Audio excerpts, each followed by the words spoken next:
You were significant influencers. You are inspiring.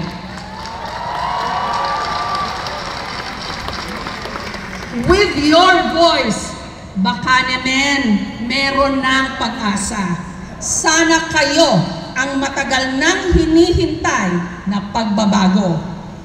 Swerte rin palang inyong batch dahil sa pandemic, hindi na kayo ni-require na mag-upcat. Otherwise, the data is daunting. For 2025, only 13% or only 13 out of every 100 students who took the UPCAT passed.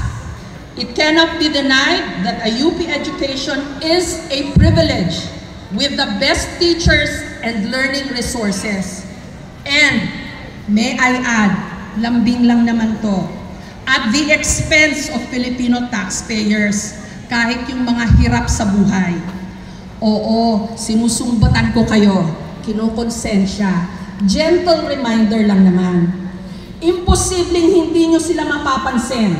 The faces that you see on the streets, struggling to get to work, to make both ends meet, or just to make it home.